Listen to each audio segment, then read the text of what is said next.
देखो भाइयों, आज मैं आपको कंपाउंड इंटरेस्ट का पार्ट 1 सिखाऊंगा।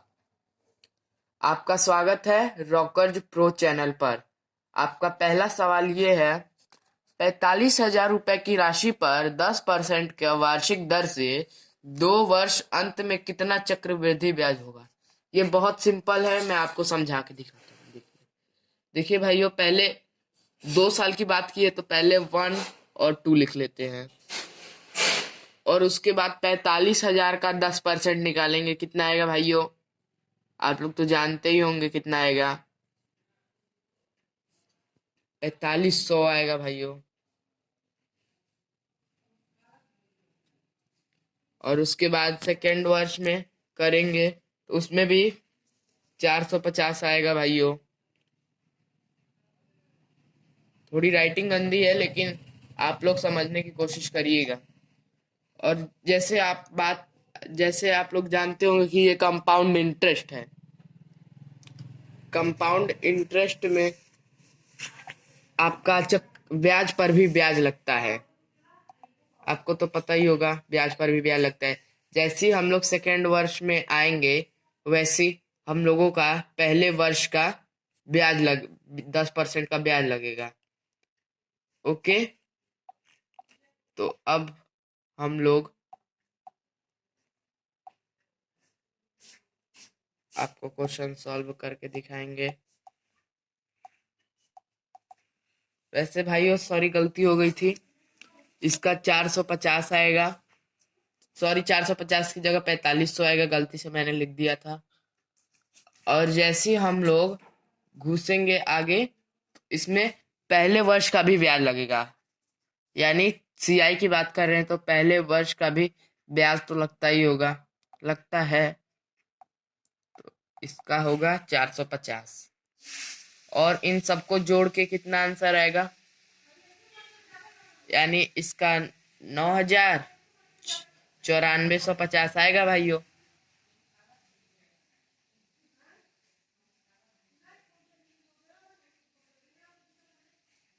सॉरी भाइयों, थोड़ी गलती हो गई थी, क्या करें। अब ये आ गया सीआई। अब दूसरे क्वेश्चन पर आते हैं। तो दूसरा क्वेश्चन आपका ये है, 16,000 का 5% वार्षिक दर से 3 वर्ष का चक्रवृद्धि ब्याज कितना है? मैं आपको बता रहा हूँ भाइयों। जैसे ऊपर वाले की तरह हमने सॉल्व किया, वैसे ही हम लोग नीचे में भी थोड़ा सॉल्व कर लेंगे।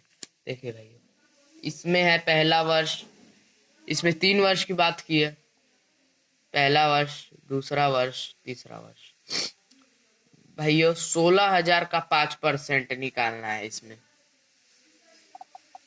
16,000 का 5%, तो 16,000 का 5% होगा 800। 800 हो जाएगा भाइयों। फिर दूसरे में भी 800 हो जाएगा।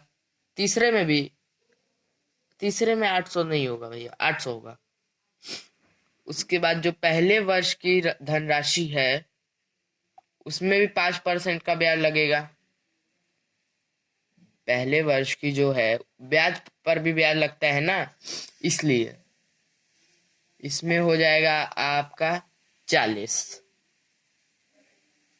और इसमें 1640 में से आपको मतलब करना है 1640।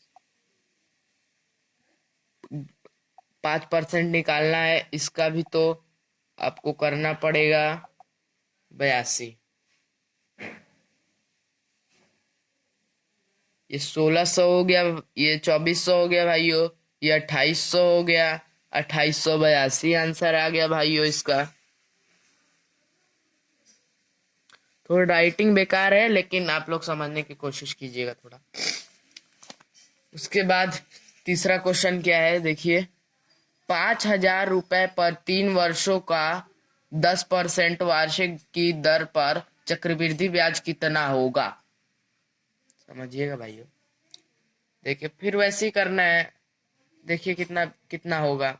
3 वर्ष का फिर दिया है, तो हो जाएगा आपका पहला वर्ष, दूसरा वर्ष, तीसरा वर्ष।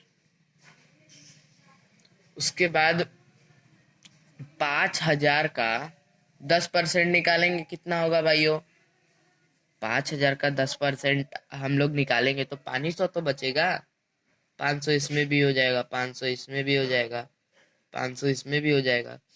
तो इसमें CI है तो ब्याज पर भी ब्याज लगेगा ना। ठीक है भाइयों, ब्याज पर भी ब्याज।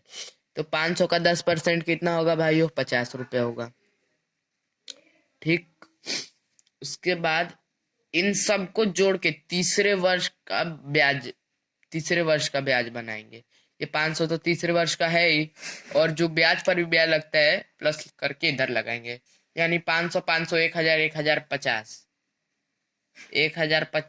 1050 का होगा। आपका 10% निकालना है तो करना पड़ेगा 105। अब इन सबको प्लस कर दीजिए, 1500 हो जाएगा, 1600, 1650, 1655 हो जाएगा भाइयों। उसके बाद